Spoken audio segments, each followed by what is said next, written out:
Whoa, sorry guys. Something's wrong with the Instagram machine. What are we doing here? Yeah, I want to go live. I want it pointing at my face. Now we're going live.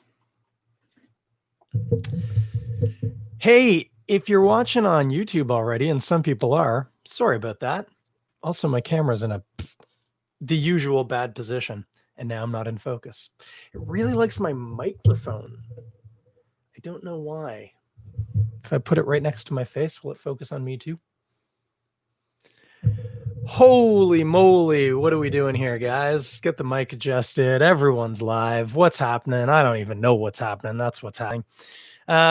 Hey, though, we're live. It's Monday. It is just past 9. Still not satisfied with my cameras or my mic. Well, that's going to have to do because we're already a minute in on the old YouTube machine. Hey guys, what's going on? What's going on with me? Well, you know what the deal is. I didn't come here to chew bubblegum. That means something, I think. I came here to have a beer with my friends on the social media and on the podcast. Sorry, still just adjusting crap, but I'm feeling good now. I think I'm feeling good. Hey, we're going to drink some beer because it's Monday night and it's a kind of gray, bleary, dreary day in Toronto, but you know what? Let's have it anyway. And guys, I'm pretty excited about this. I'm not going to lie. Now, I cheated a little, okay? I've had this one before recently. And this was actually a gift, which is kind of nice. I had a lovely surprise before the weekend. A friend from our church came by because I've been doing all these. I've been editing the service videos, producing them when we were off, when we weren't allowed in the building, for people to watch at home. And now that we're doing a very limited, very structured and different service in these COVID times, filming it and then pushing it out. And I've been doing that since we shut down, really, in March.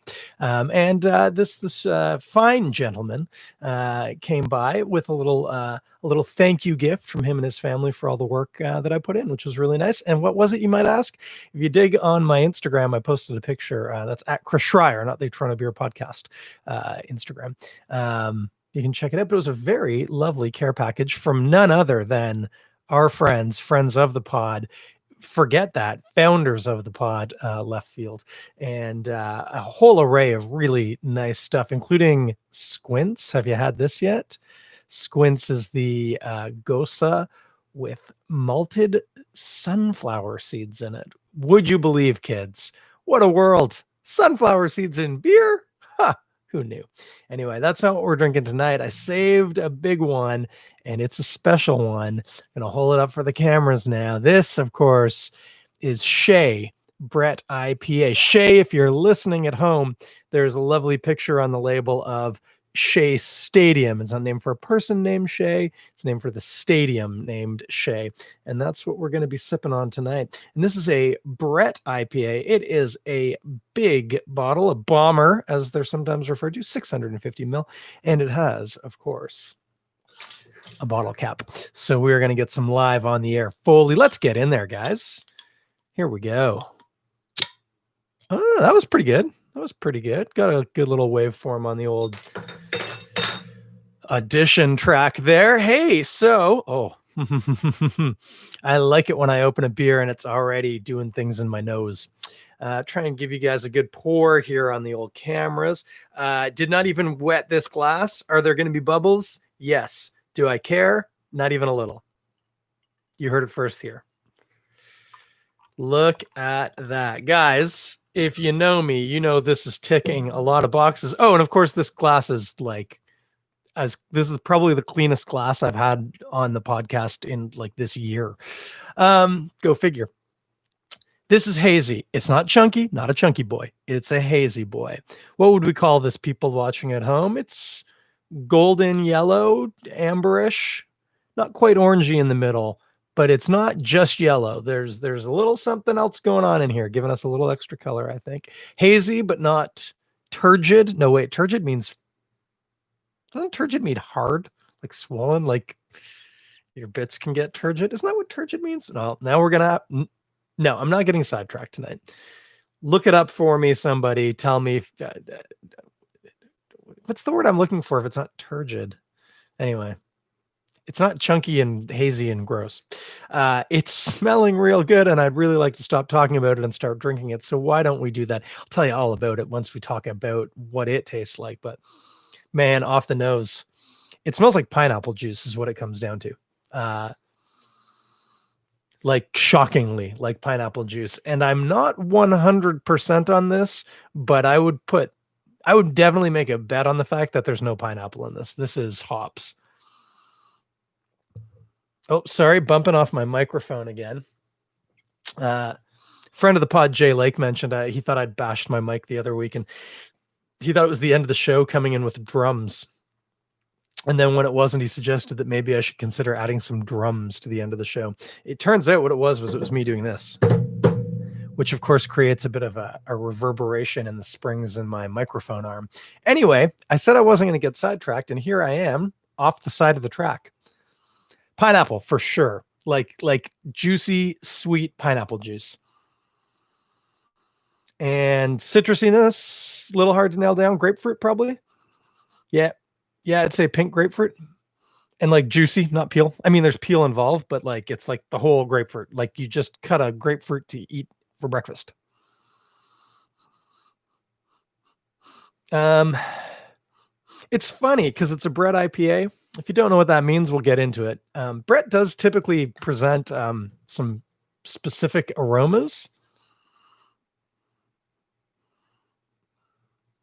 I'm not getting a ton on the nose. It could just be that those hops are hiding it for us, which, hey, why not? Let's get in here, all right? That was a big sip. I'm going to have another smaller this time. Hang on one sec.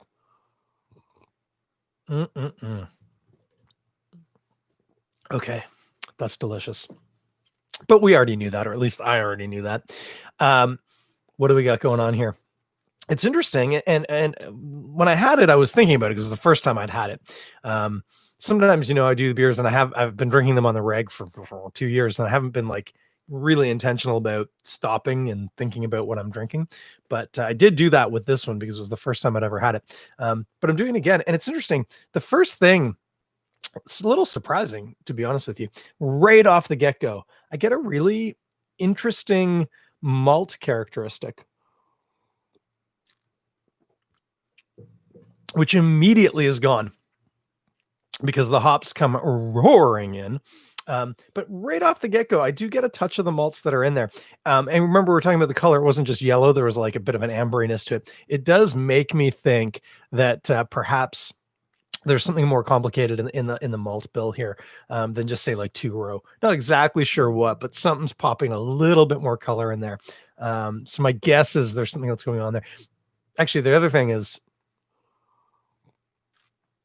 as long as we're talking about the malt bill, it's really hard because the hops are quite dry. And of course, because it's a Brett IPA, it's like dry. But there's a weight to it that typically you're looking for like a silky feel or a velvety feel. And if you guess where I'm going, kids, there might be oats in here. But it presents very differently in this beer because it's so dry and there's such a pronounced hop quality to it. So, as I said, hops right away. It's interesting because you still get a ton of that pineapple juiciness on the nose. But on the palate, it's so dry. The pineapple's there. But now we're shifting much more into that grapefruit. And now we are getting very grapefruit peely. It's bitter. Again, not squeaky. We're not going like the old style West Coast IPAs that were like on your teeth. But it's quite bitter, which is quite nice. I do say so myself. The other thing to bear in mind, should we talk about that now? No, let's just forge on, and I'm going to explain what I was about to tell you. It has to do with perceived bitterness and sweetness. We'll deal with that in a minute. but very, very, very IPA. And again, so Brettanomyces is a bacteria that's popular in brewing. It's a flaw in some brewing. It's definitely a flaw in most winemaking. But of course, us beer people, we just can't leave well enough alone. So people started playing with it and realized that it can actually be really nice. This, of course, is the thing you'll hear people talking about, like horse blanket or horse sweat or barnyard funkiness. Some strains of Brettanomyces can smell fecal is the word they're using. That means it smells like poop, kids. This one doesn't do any of those. There's a bit of mustiness is all I would give it, which I suppose you could argue is like a kind of horse blanketiness, but it's not jacked. The other thing is sometimes Brettanomyces, and I don't know what strain they used in this, can also do like tart cherries. Sometimes it tastes like sweet tarts actually, or like sometimes people say cherry pie.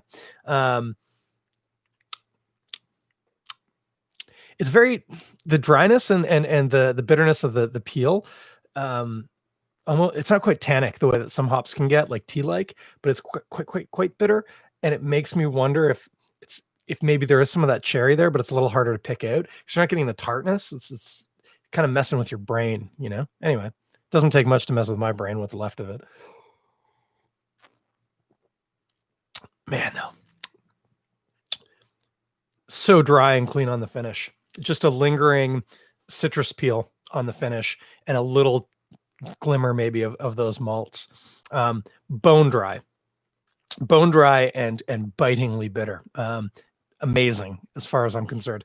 I will have no trouble drinking this entire 650 ml bottle through the course of this, and then afterwards spending time with my beloved. So that's Shea. This is something though.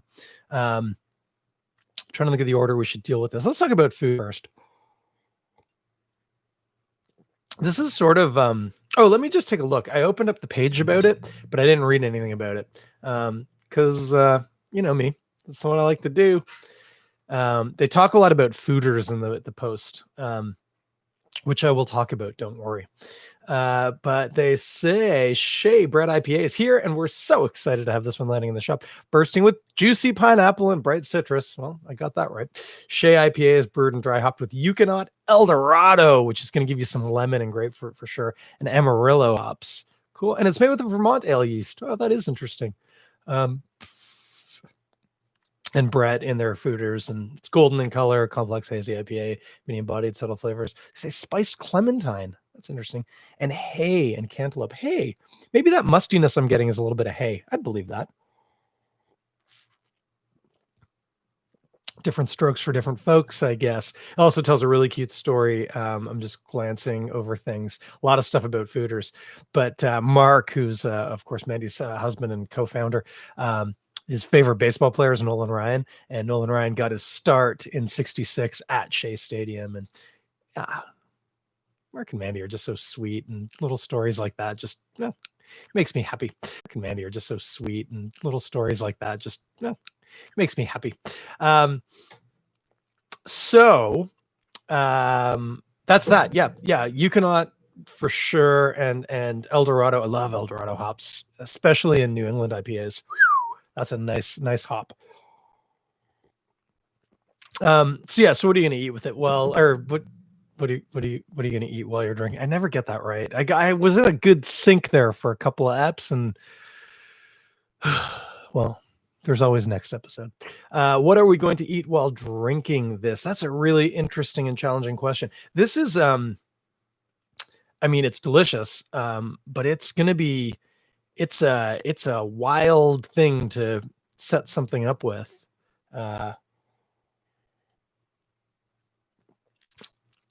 Off the get-go, the problem is because the citrus and the pineapple, it's there, but it is so dry and with such a pronounced bitterness. The normal things that you would typically kind of go to for that probably aren't gonna do so much. So out of the gate, and this one's a bit easy, but just in case I don't get anywhere else in my thought process, not something I would eat personally, because it's not within what I typically would eat. But if you had like a really nice pineapple glazed ham, that's going to work really well here. And here's what. The pineapple and the beer and the ham, they're going to play together.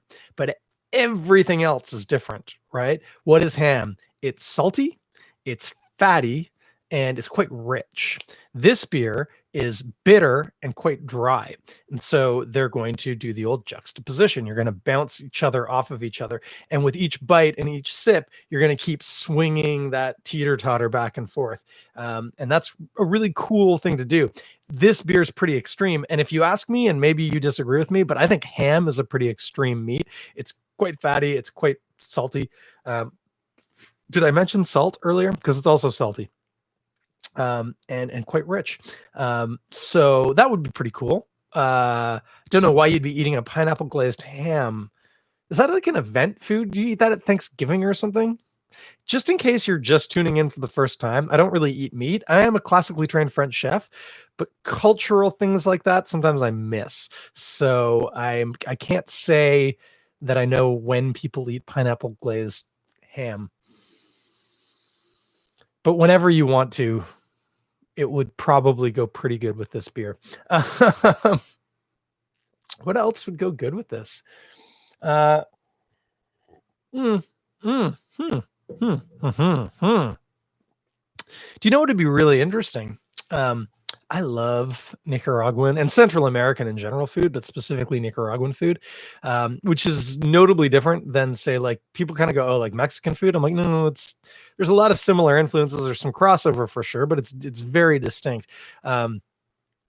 And Nicaraguans frequently will serve, they call it Maduro, which is fully ripe plantain. So it's black on the outside. The plantains, if you don't know, they're the big kind of bananas. They're very starchy. They cook up more similar to like a potato almost, or like a yam, but they look like bananas. Maduro is black, which is fully ripened, and they're soft and they're very sweet. And one of the typical preparations for that is they'll take the whole plantain, which looks like a banana, split it like they were going to make a banana split. Sometimes then half that, so you now have quarters. But then they'll fry that in like lard or butter or just oil. But you get, because there's so much sugar, because they're very starchy, and as they ripen, that starch is converting to sugar. You can get a significant Maillard reaction in them, where you get a very caramelized edge to it, and then you flip it over and you do the flat side, and then that you'll get served that at breakfast. You'll get served that at dinner. It's just a common starch to go with your gallo pinto and tortillas and whatever you're having with it. But that Maduro with this would be really interesting. When it's that ripe, and especially once it's cooked, you start bringing out flavors that aren't quite banana because it is plantain, but you start getting into the realm of what you would think of as like tropical tastes. And it's sweet, but it's not, it's like, because it's caramelized. It's not sweet the way pineapple's sweet. You know what I mean? But there's a sweetness to it, and it's quite rich because, again, it's been fried, and it's quite dense and sugary and caramelized. I think that fried ripe plantain with this beer could be pretty interesting. And now it makes me wish I had some fried ripe plantain, but I do not. So that's what I think we're going to do. If you're down with the swine, get yourself some pineapple glazed ham. If you're not, look up how you're going to fry up some ripe plantain Maduro, or just talk to a Central American, because I bet you most of your Central American friends, if you have any, would be able to advise you well. And that would be delicious. So, hey, Brett IPA, let me have a sip. Oh, gosh. So this is a Vermont IPA. They said specifically they made it with a Vermont yeast. They didn't say whose, but I'm going to take a wild guess and say it's probably Escarpment from Kitchener-Waterloo area, Guelph, I think. And I'm pretty sure that's taken from a Conan strain, so like cultured from it. So it's a Vermont IPA, which, hey, you know me if you do, and it's a style I love. you make this beer. It's an IPA. It's Vermont IPA. They could just make it as a Vermont IPA. We could drink it and be like, Dagyo, I like that. That's tasty. But then what they do is they transfer it to something called a fooder. Some people call them foeders, but it's fooder. Ooh. I believe it's a Dutch word, but it might be German. But I think it's Dutch, Netherlanders. But anyway, it's like an oak fermenter. Now I know what you're thinking. Oak, is it barrel aged? No, is the short answer. There's a much longer answer, which I'll touch on briefly. Because of, I call it, it's not the law of scale. If you take a cube that is 1 centimeter cubed and you multiply that cube by 2, the volume of the cube is not 2 times as much, it's 4 times as much. Can you follow that for a sec with me? This is some math stuff. I hope I'm not losing you. But think about it, right? If you have a cube, you don't add 1 to the side and 1 on top of each and make a square. You have to then replicate that square next to it. You increase it by 4, not by 2. So barrels work the same way. Now they're cylinders, and actually they're semi-oblique cylinders, but we don't need to get into calculating area here. All you need to understand is the bigger the barrel gets, the volume increases significantly more. So when we're talking about a barrel by measurement, which is generally a fixed thing, a spirit barrel or a wine barrel is, I want to say, what the hell is it? 250 something odd liters or something. I think it's pretty much a standardized measurement, roughly. I think I'm getting a little out of my depth here, so forgive me. But if you have a barrel like that, and this is the barrels we're thinking about, and you fill it with beer, and you get oak characteristic out of it, and whatever the barrel had in it, maybe it was a bourbon barrel, maybe it was a whiskey barrel, maybe it was a wine barrel. That's very nice too. But it gets those characteristics. But that's because the volume of beer to the surface area of the barrel is, well, it's a fixed ratio. Okay. If you increase the barrel size significantly, which is what a fooder is, I think theirs are like 5 hec or 10 hectoliters, which is 100 liters. So 5,000 or 10,000 liters, quite big compared to a barrel. Now your volume has increased significantly, but your surface area hasn't. It's just increased the amount you would expect. So you have way less surface area contact with the beer, which means you don't get a ton of oak characteristics. Does that make sense? You with me? The other cool thing about foeders is that you clean them. Like when they transfer the beer out, they're going to hose it out and clean it down. But they're wood, so you can't sterilize it. It's going to take on any bacterias, any yeast strains, whatever you put into that foeder is going to stay, unless it gets killed by a more aggressive strain of yeast or bacteria. What that means is they don't need to add Brettanomyces to the foeder. They just transfer the beer in and they leave it alone for a while. And the natural, it's not natural, it was added at one point, but the bacteria and the yeasts that are now living in that wood will infect the beer, which sounds bad, but you could say inoculate the beer, if that doesn't sound much better, does it though? But that's where you're going to get that second fermentation with Brettanomyces. And that's what makes it a Brett IPA. Brettanomyces, just in case you're new to the game, is, as I mentioned, it's a bacteria. I think it's technically a fungus, so is yeast. Might actually be a yeast. I can never remember. I can't keep that stuff straight. I'm not a microbiologist. Funny enough, it means myces is fungus, and Britanno means like the fungus of Britain, I think, or British fungus or something like that, which is kind of cute. That's kind of funny. And that's because it was identified scientifically in British beer because they were being fermented in barrels. And so it naturally got into the beer, then it got into the barrels, and then every beer that got made in that barrel or that fermenter, because their fermenters also would have been oak back then, would similarly get infected, and it would give a characteristic taste to whatever came out of that barrel. So the interesting thing about Brettanomyces, again, multiple strains. Most people are in brewing beer are using Brett Bruxellensis or something like that. Brett B. Sometimes you get Brett A, which is Brettanomyces. And there's another one I'm not remembering off the top of my head. There are multiple though. I think there's like 7 or 8 identified strains. Some of them you don't want because they taste like poop, as we mentioned earlier. But the ones that are typically used in brewing don't. They add interesting things, but they'll ferment pretty much anything. So whereas that Vermont ale yeast is definitely going to leave behind some sugars from the brewing process. It won't ferment all of the sugars out. Given time, Brettanomyces will. Brettanomyces will take beers to below 1 Plato or below 1.0 specific gravity, depending on what you prefer to think about. They're the same at that point, at 1. So it will make it 1, by the way, would be the same weight as water. When you get below that, it's because there's now alcohol and no sugar. And if you just had water and alcohol, no sugar, it's lighter than water. So you're below 1.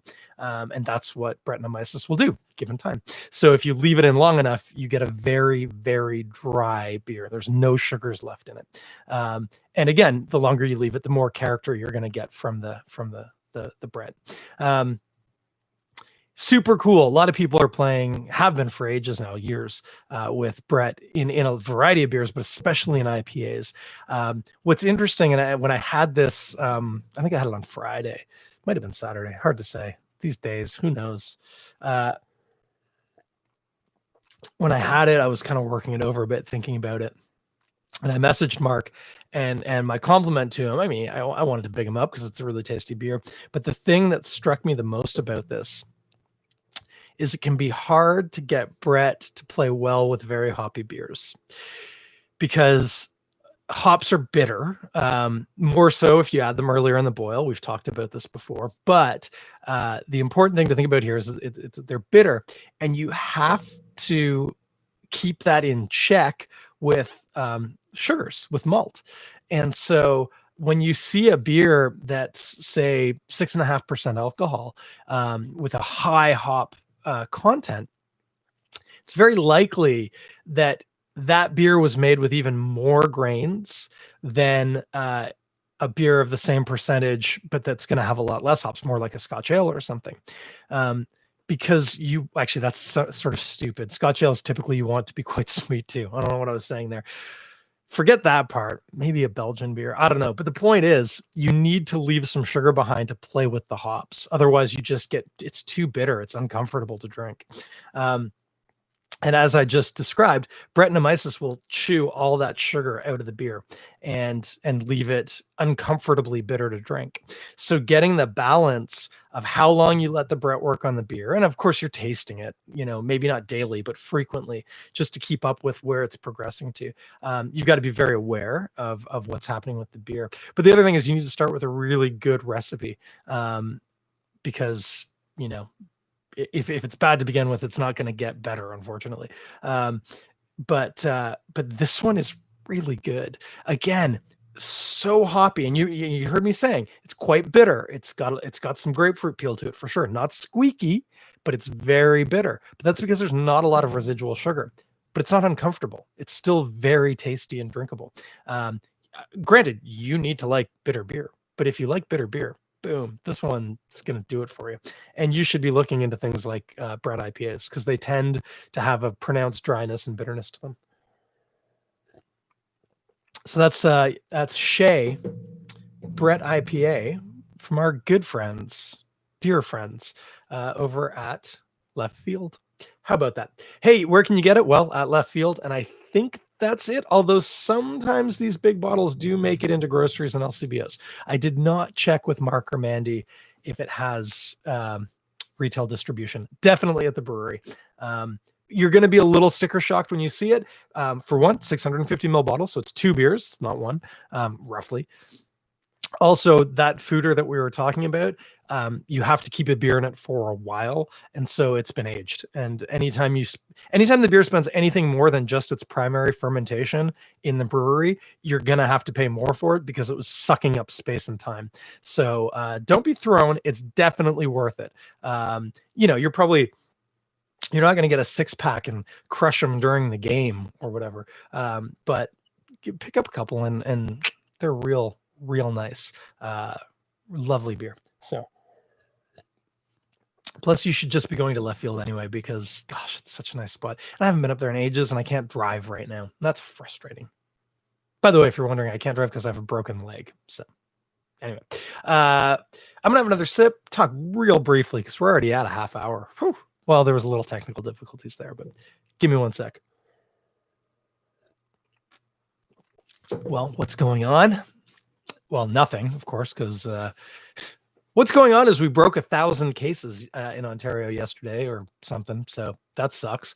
But what else? Not a lot. Places are closing.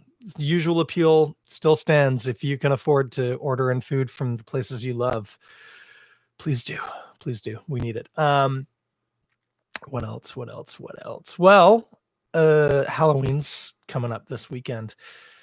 This was supposed to be possibly the Halloween of our lifetimes because, oh, hey, beer fridge. Forgot to unplug that. Sorry, guys. This was meant to be the banner Halloween because, of course, it's on a Saturday, which in of itself, fantastic if you like to party. Also, it's daylight savings ends, so you get an extra hour to party. But no, you don't. Because you should not be going to a Halloween party this year because that's not safe. If you've got a bubble family or a very, very, very, very small group with minimal exposure outside of your group, and you want to get together, maybe lift a beer, eat some very small candies, hey, cool. That's what we're doing. We got our bubble family. We're going to take the kids over. We're probably going to walk by a couple of friends' houses for some waves, but then just hang out at the house, have some drinks, give the kids some candy, and that'll be that. Real shame, guys, that we couldn't get our stuff together and actually have fun this Halloween, but that's what we get. Wear your damn mask, wash your hands. What else is going down? Not a lot. Rugby's on, which is great. This weekend coming up is the Six Nations. It's Super Saturday. Oh, isn't that nice? Super Saturday. It's crazy to think that the last Super Saturday, which typically is in the spring and would have been in the spring of 2019, was it just in 2019? I had a broken ankle too. I mean, it's been a year and a half. Other ankle, other sport. I was going to say different break. It's actually the same bone, but it's caused in a different way and in a different spot. This is a pretty small break. I can walk. It's fine. But hey, Super Saturday is on. What do we got down the pipe? Well, sorry if you're not here for the rugby because it doesn't say anything about rugby in the podcast name, but you're about to get it. I'm going to have a sip because I feel like punditing and I don't get to talk to people very much right now. And I am talking to you right now and it feels pretty damn good. Here's what's going on. Nobody can get the slam, the grand slam in the Six Nations. That means you win every game. There's only 5 games. You play each team once. And it's just score based, who has the most points at the end. I don't know if you're familiar with this or not. If you're not, you should look it up. It's a pretty fun tournament.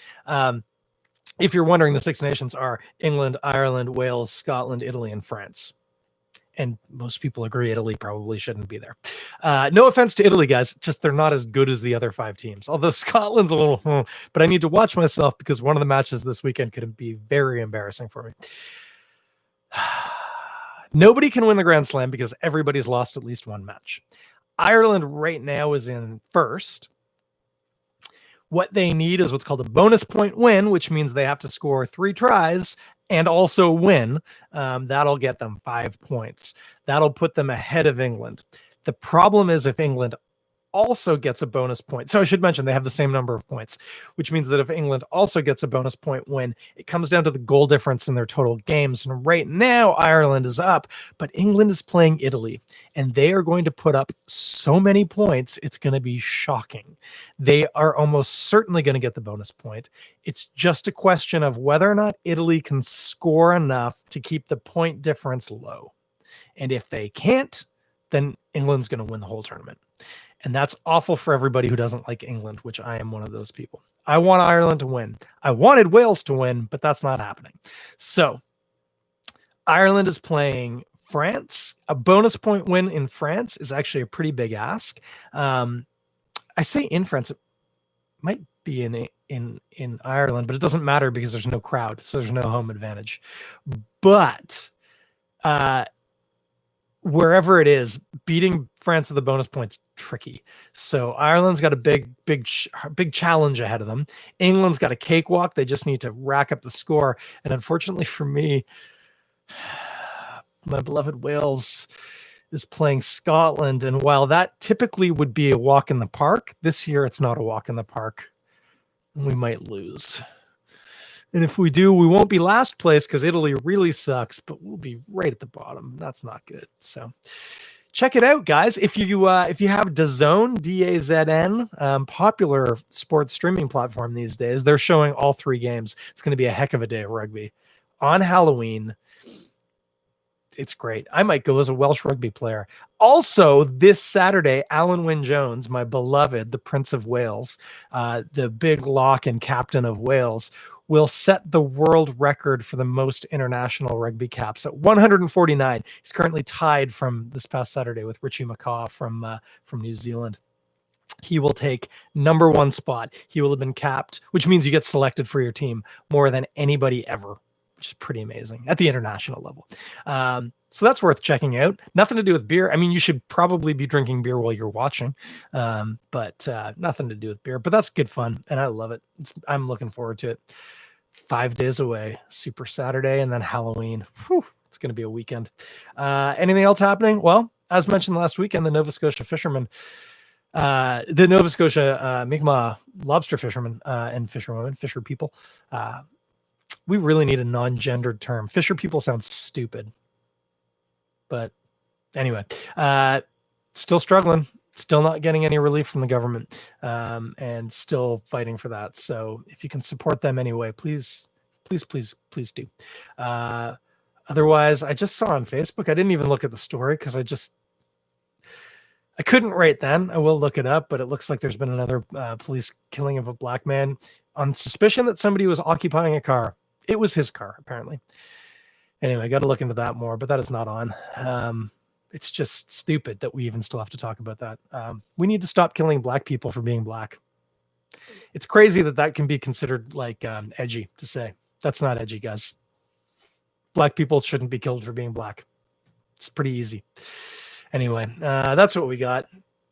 Bit of a downer to finish on, but that's where we're at. Hope you have a good week. I'm going to be sitting around doing a lot of nothing because, again, broken leg.